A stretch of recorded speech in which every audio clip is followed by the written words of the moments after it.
Hey guys.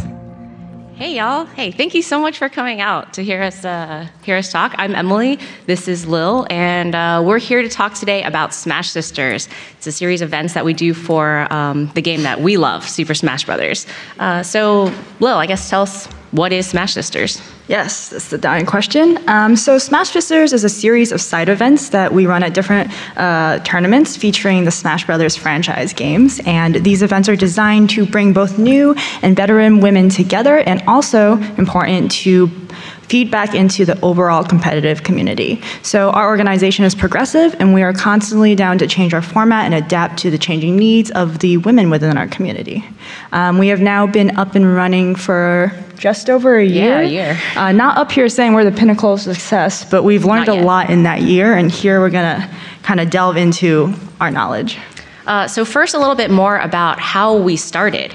About a year and a half ago, some people were talking on Twitter. Surprisingly, they were shit-talking on Twitter. And a prominent Smasher, Reno, was like, what about East Coast girls versus West Coast girls? And he was like, whoa, First of all, I'm from New York, so obviously East Coast had it. And we started talking a little bit about, let's do a crew battle. And we did this at Genesis 3, which is one of the biggest grassroots Smash tournaments of all time, about a year ago. And in this Facebook event page for Genesis, I posted, hey, any girls interested in an East Coast versus West Coast crew battle? And it didn't seem to take off quite at first. There wasn't a ton of interest. And at that time, I talked to Lil. I reached out, and she seemed a little trepidatious about it. Yeah, when Emily first pitched the idea to me, I immediately just shot it down and was pretty apprehensive about joining, surprisingly. And it was very ironic of me, and I'll explain why. Actually, just a few weeks before Emily had pitched this idea to everybody else, I had written a blog post that was titled, "Stop Asking About All-Female Tournaments." And I'll give you the TLDR, which is pretty much, can we please stop bickering and hypothesizing about the success or failure of these and just do it and see what the outcome is and go from there. And so in that moment when Emily reached out to me, I was like, oh man, I'd be such a hypocrite if I were to say no. So yeah, let's just do this. And so Emily came in with the strengths of her event organization background. I came in as social media and branding, and together the event just blew up. Tons of women started reaching out, to our surprise, to engage and participate. And we've still been running since. So for today's talk, we're going to talk you all through a little bit about through our adventure from the past year, which includes branding, laying preparation, laying the groundwork, and then part of our community and how complex the women's community is. And then finally, walk you through some of the iterations and feedback that we've had to go through. It's a lot to cover, but... Yeah, just worth noting, we're going to speed through all these topics, but we will be around after to answer any questions you may have, so hang tight. Cool. So the first part of it is branding, laying prep and groundwork. And our first piece of advice, I suppose, is that you should be a part of your community first. This means that, well, first of all, I started competing back in 2007. Both Lil and I have been in the Smash community for over a decade. I started running events in Dallas 5 or 6 years ago, and now I run tournaments in New York, and I'm one of the heads of Nebulous Esports there. And one of my focuses has always been to lower the barrier of entry for newcomers. This is all about community growth. So one thing is pioneering the amateur bracket that allows players to have additional competitive matches, or giving a free venue fee or free entry fee for first-time newcomers. And this allows, these little things go a long way in terms of retaining members and bringing them in the first place. So Smash Sisters was kind of like a natural extension of, bringing people into our group. Oh, wow, rip. Oh no. All right, don't know what's going on here, but I have a little slightly different history from Emily. I started competing back in 2006. Back then, I took competing a lot more seriously than I do now. I also traveled nationally several times throughout the course of the year. And unlike Emily, I actually distanced myself from the Smash Brothers community for a while because I felt There are a lot of obscure behaviors that I noticed were directed towards me. May or may not have been due to my gender, who knows? And so I actually came back like a year later after the resent had faded to kind of move towards activism and raising awareness around these topics, which really lent itself to Smash Sisters, believe it or not. And that segues perfectly into the next section, which is learn the history of your target demographic specific to your scene.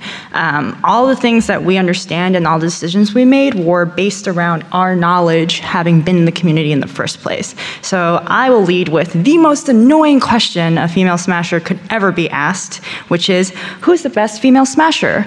And to give you some history there, the Super Smash Bros. Brawl community actually dealt with a lot of this. I believe they actually tried to run singles bracket format events, and what this did was it pitted a lot of the women against each other, so that being friends was a little odd. They were constantly being compared to each other, and there was a lot of weird underlying tensions. And so we, having been there to hear about this, knew that we needed to avoid this at all costs when we were running Smash Sisters. So we're going to go through a lot of our core philosophies and formats and why we chose what we did. Yeah, so here are the core philosophies that we're about to go through. We'll go through them one by one. The first part of it is the crew battle. This is our event format. Now, in a normal tournament, you have 1 versus 1 singles bracket. In the Smash Sisters event, you have the crew battle series. This allows you to create a team where you pool your stocks or your lives together, and you work together. You have 4 or 5 people coming together, strategizing, talking about like who should go in, and really working together and building that camaraderie and teamwork in order to beat your opponent. And then our next pillar here is, oh, geez. Okay. Continue. All right, sure. Imagine there's like a really pretty picture there. But so the next piece of it is that we're also always a side event inside a main tournament. So these aren't standalone events by any means. You can go to your main Smash Brothers tournament and often find Smash Sisters there, which means that the majority of our women enter the singles bracket anyway, and then have fun in the Smash Sisters side event.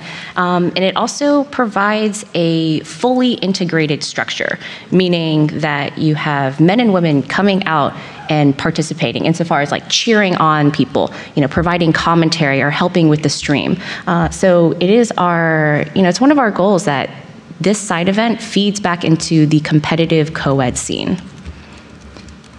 You guys can get our slides in the presenter pack, I believe. Yeah. Cool. So another core pillar that we abide by is we do not have prizes because we're not interested in having like a separate prize pool where people win based on rank 1, rank 2, rank 3. Our whole point is to promote collaboration and teamwork. So if the image were there, it would have been a social media graphic that showed you a Temple Storm raffle that we recently did to give away to participants. Now, super cute leggings. Super is cute. What Shout out to Temple Storm. But we provided incentive that way without the pressure of ranking women arbitrarily in these events. And we deliberately do things in a raffle format for this very purpose. A next pillar that we go by is participant safety first. So this is an interesting topic because you're probably wondering, what is she talking about? It's about video games. What do you mean safety? So an interesting point and an example to illustrate this is when Smash Sisters was first up and running, people reached out asking, hey, do you want this to be streamed? Let's get the word out. And if you're a regular tournament, that would make sense. Like, let's get ad revenue, let's get viewers, let's spread the word. For us, it's about, do we want to introduce the toxic online chat rooms to our participants? It's about their comfort first. And so we polled them and see what they thought. Another example is that when we run these events, we actually have private Facebook event groups where people can approve to join and then talk there so that there's no trolling or anything whatsoever involved, which we also have seen before. The next tenet that we want to go over is about inclusivity. And for one of the Smash Sisters events, I asked one of my friends, hey, why don't you come out and play? You're really good, and you'd really add to the East Coast team. And she was like, hey, I wasn't really sure about this. I'm a trans woman. Like, can I participate? I was like flabbergasted by this question. Yes, you absolutely can participate. So anyone who identifies as a sister can totally come out to our crew battles. It's a very inclusive event. And then finally is cool. Hey, our focus is on gameplay. Which means as a side event, our goal is not to solve harassment issues. We're not a social justice group either. And just because we talk a lot about women doesn't mean we're there to, I guess, like protect them in a way. I don't know if that's like a weird way to say it. But Smash is a competitive community, and we're always here to remember that. We're not here to baby our players. We throw them right into a competitive environment where they have to really work for their team, and we're all out here to win. It's also worth clarifying that it's not that we don't want to help harassment or like help these issues. It's just that they happen to be a byproduct of Smash Sisters as a whole, and it's not our initial prerogative to do this.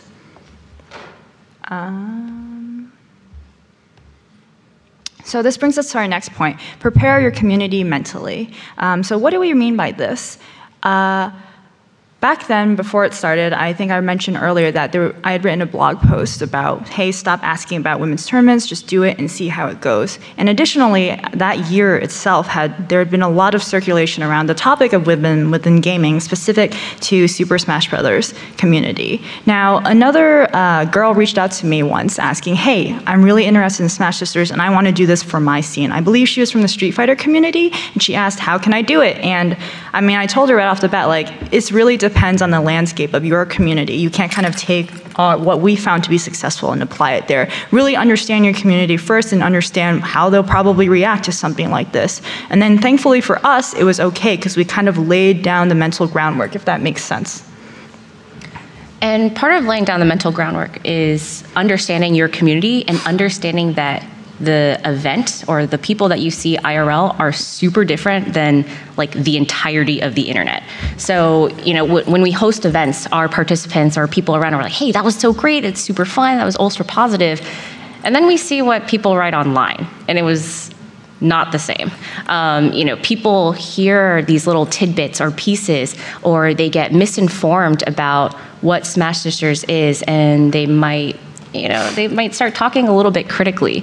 So when this happens, we try to kind of convey our message a little bit more positively. So when we host a recap or post a recap of events, which we often do on Reddit, we'll say like, oh, we had this many players come out, here are a couple pictures, it was super fun. We also include an FAQ. In the FAQ, it'll often say, well, what is Smash Sisters? Why do we even do it? What can you get out of it? In this way, we can control the message a lot better. And so we're always trying to respond constructively by saying, this is exactly what we're trying to say. Cool, the next aspect that we're gonna jump into is branding yourself carefully. So if you look at this photo below, this grid of women are various avatars of people who have participated or supported the first Smash Sisters event a year ago at Genesis 3. If you look, they all have the same color wash, they all have the same Super Smash Bros. Logo in the bottom corner. And this was completely a deliberate decision on our end as a social media campaign. Again, there's a lot of controversy when there's a lot of all women's events going on, and we knew this going into it. So we wanted, again, to promote teamwork, and this time we did it with something as simple as giving everyone a very similar looking aesthetic in their avatars, which kind of took over Twitter and Facebook at the time and kind of helped us in a way generate even more hype. Something else that we, again, try to remind people, and this large block of text is our lengthy mission statement, but the key point to focus on is the bolded part that says, this is a progressive organization and format that is excited to adapt. This comes and stems from the blog post I mentioned. We constantly remind people that, hey, while we are both the founders, we don't have our shit completely figured out. Like, we're not saying we're completely successful. It's an experiment, and we're working iteratively. And this has bought us a lot of leeway to make mistakes, try new things, so people aren't immediately like, oh, well, that was a failure. The next point is be careful about media outlets you work with and curate. Recently, I believe a really reputable female gamer was interviewed by a really reputable larger platform, and they effectively took her story and painted her as purely the victim, which she was extremely not happy with. And we see this happen from time to time, and so for Smash Sisters, we've taken the time to actually ask people who reach out, hey, what are you trying to accomplish here? What's your goal, and what story are you trying to tell? We've actually turned down people who have reached out asking if we can purely talk about harassment and being victims, because that's not something we're interested in anymore. And then furthermore, we always ask if we can review what they've written before they publish it online. Cool, so that pretty much wraps up the branding and the foundation piece, and now we're gonna talk about the landscape of the female demographic. One of our mission statement kind of talks about, addressing the needs of women. Like, what exactly are those needs, and who exactly are these women? Because, I think we all know this. Not all women are the same. Not all women are us. Not all women want the same thing. So it's crazy when we talk about a women's organization where you have to deal with the preconceived notions that come with that. You have to deal with all the baggage that comes with dealing with, modern day feminist issues, which there are a lot of, unfortunately. And of course, we're not saying that, feminism is bad or anything by that means, but there's a lot of baggage that comes with it. We have to deal with the other groups that deal with women. There are women's leagues out there or brackets, and we have to answer to them. We're responsible for both the positive and negative parts of that. When, it's not necessarily fair, but it's something that we are a part of. Sometimes people see Smash Sisters as the de facto women's organization or women's leadership within the Smash community. And we don't necessarily like that because we're a series of side events. But when you talk about women, that's kind of what you automatically become. So here are a couple of examples of some, I think they're YouTube and Reddit comments about a recent video that was posted by Yahoo Esports with an interview. And at the very top it says, as long as they don't do stuff with the toxic aspects of feminism, I'm mostly for this. It's like, all right, thanks, dude. Or like, hey, I was somewhat skeptical when I first heard about Smash Sisters. With a C. Yeah, I was somewhat skeptical about Smash Sisters, but what they're doing is great for the community, full support. Or I think this was my favorite. I didn't like the idea of Smash Sisters because I guess I got all my information from someone who didn't like it. Glad I came to read this. It's just like a lot of these comments are like, what the heck? Lil and I wondered at first, like, why are all these people like so crazy about these ideas? And it's because of what it represents. There's a larger picture here. Yeah. At the same time, we do understand this is what comes with the territory, and we're fully ready to address it. So this brings us to the next topic, learn to embrace true diversity as you scale. And so usually when you hear the word diversity, especially in like context of affirmative action, you're kind of thinking marginalized groups, helping them out, etc. When I say this statement, I actually mean the next level deeper. So different types of women is what I'm referring to when I say diversity. If you take a look at the co-ed Smash Brothers competitive community at large, oh man, some of them hate each other and they like rip each other apart online and they don't agree, and that's diversity in a nutshell, correct? So an issue we face with Smash Sisters is because we were small initially and we're still pretty small, we banded together kind of as a unit and with a lot of like-minded women. And so as we started to scale up, we started to see new women participate who didn't necessarily see eye to eye with our original participants. And this is something we want to fix. We want to make room for them. We don't want to feel like they need to align to every single other girl who is already in Smash Sisters. And I'm not saying we have solved the issue yet, but it is something worth noting because it is something we're going to inevitably continue to face. And then like one of the part of why diversity is great is the more diverse your community is, the more innovative you can be. This is what allows us to continually evolve and make things better when we get new ideas from different people. Mm-hmm. The next point is we promote camaraderie, but we are not a cult. So because, I know it sounds funny, but because of all the traction Smash Sisters has gotten, a lot of people have mistook us as like the governing body for women in Smash. Like we've become almost a noun or a group rather than a series of side events. And this is yet again another branding issue that needs to be addressed and needs to be fixed and needs to be reiterated amongst everyone else. Cool. So our final pillar here is to listen to and filter feedback. We are always getting feedback from our demographic. We want to make sure that they know that they're being heard too. And we've changed our events based on a lot of their feedback. Lil and I also conduct a postmortem after every single event to say, hey, what did we do right? What did we do wrong? What do we need to change? And how is the next event going to be better? One example of the feedback that we've heard is in how we determine these crew battle rosters, these teams.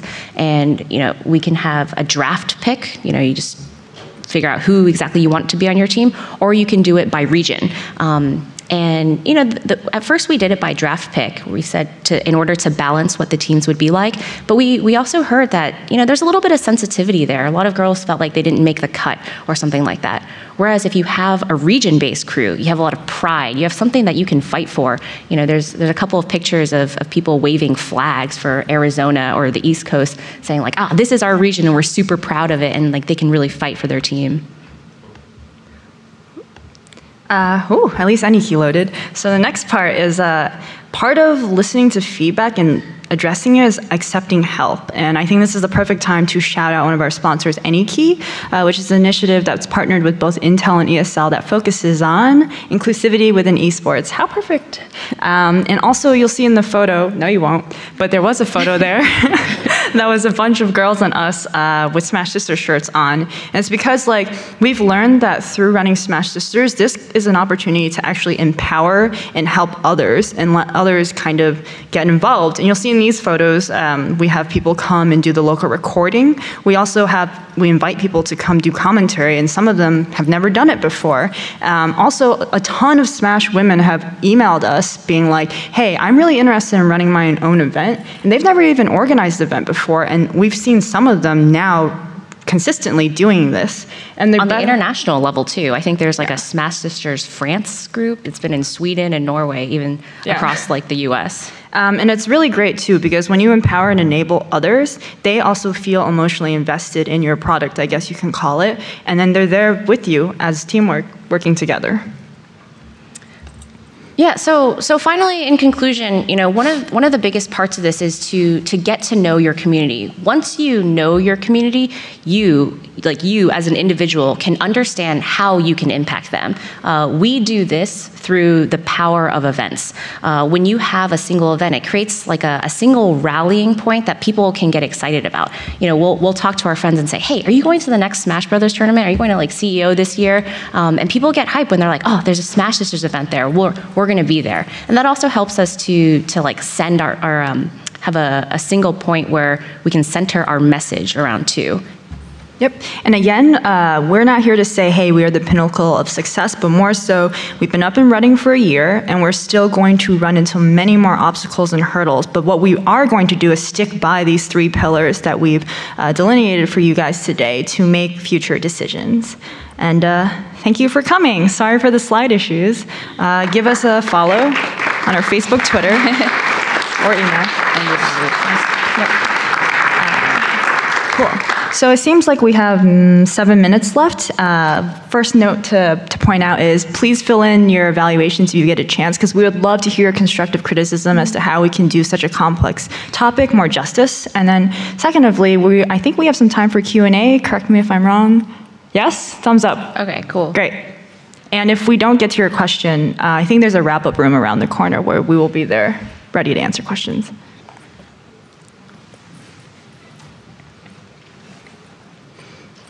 Hey guys, I know you're not super focused on women's issues and all that stuff in gaming, but I guess I'm just kind of curious as a semi-outsider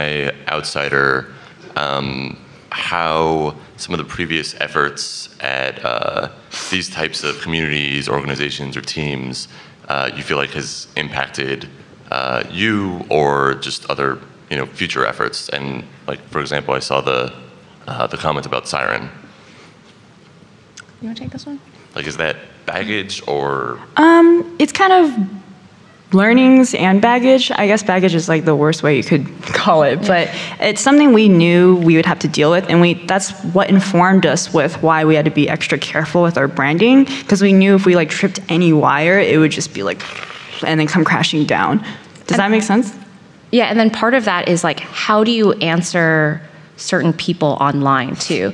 You make one wrong tweet and you're fucked. That's just gonna blow up, and it's just oh wow, okay, this sucks. So I guess it caused us to be a little bit more cautious. All right, so Nintendo's typically hands-off when it comes to events, but over the past 10 years, we've seen the actual game companies kind of take a hold of events. Do you think that the game companies should actually be supporting things like Smash Sisters directly, or should they just kind of leave it open and allow the community kind of spring up with things to support female players? I don't think I have a strong opinion on this because grassroots seems to have been doing pretty well. I mean, Yeah. at least the Smash community has been fine.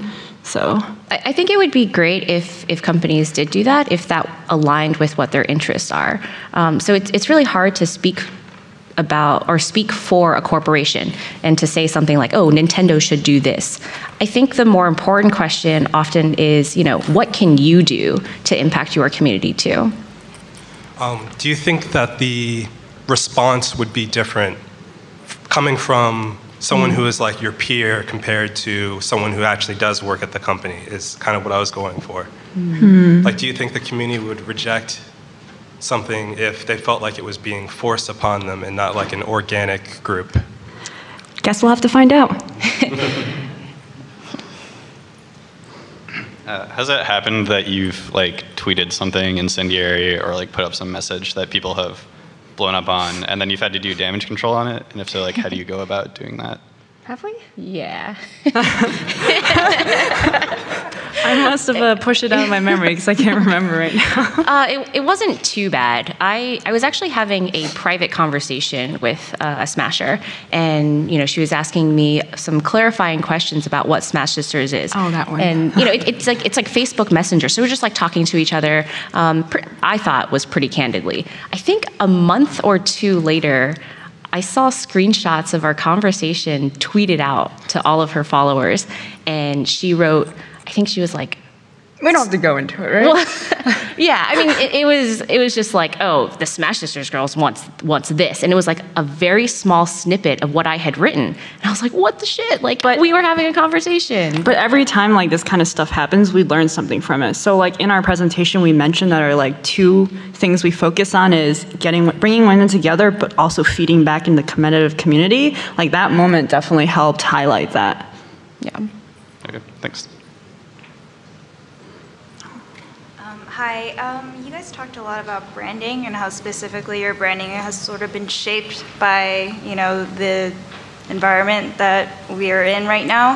How do you balance like staying true to your values and integrity as like standing up for women, but also not like, making sure that your branding is still on point and getting the message that you want across?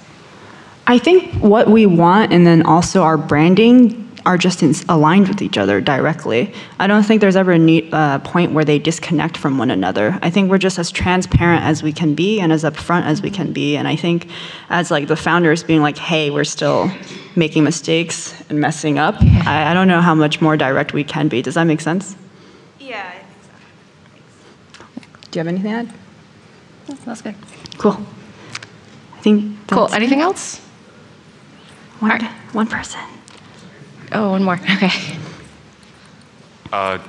Do you have any just like numbers or maybe anecdotal evidence of like increase of participation or anything like that? Yeah, we were asked this before. And I guess if we say a number here, that's technically going on the record. Crap. So You can just off say the anecdotally. record, it's actually quite a low number. I mean, in my opinion, it could be anywhere between like 70 to like 150 women. Like that's a pretty big range. And a reminder that the Smash Brothers community is fairly small in the first place. I think the largest tournament that ever happened for Smash was maybe like 1,800 people. Was that? You're the TO. I think it might have been around 2,000 people, let's say. But if you have 100 women out of, let's say, 2,000 people in a group, like for us, that's amazing. But anecdotally, we've heard a lot of feedback of people reaching out saying like, this is amazing. Thank you so much. I probably wouldn't be in the community anymore, or I got involved because I saw this. But next year we do want to actually like get more data so we have more stats. And then, one of my favorite stories is about this young girl. She's I think she was 8. Oh, Bowser girl. Yeah, she mains Bowser, one of the grimiest like turtle asshole guys like in the Smash Brothers game. Like he's pretty gross, but she just rocked him. And she came out to play, and her parents would come to tournaments, and she doesn't have a Facebook, so I was there like texting with her dad, like, okay, let Jaden in, she can come in and stuff, and it's like her time to play, and they were really excited for her. Yeah. Fun story. That's why we consider participant safety. We didn't want her parents to have to read through the chat. So Yeah. cool. Thank you, everyone. I think we'll be at the wrap-up room somewhere on this floor if you guys have any more questions. Back there. Okay, cool. Thanks, guys.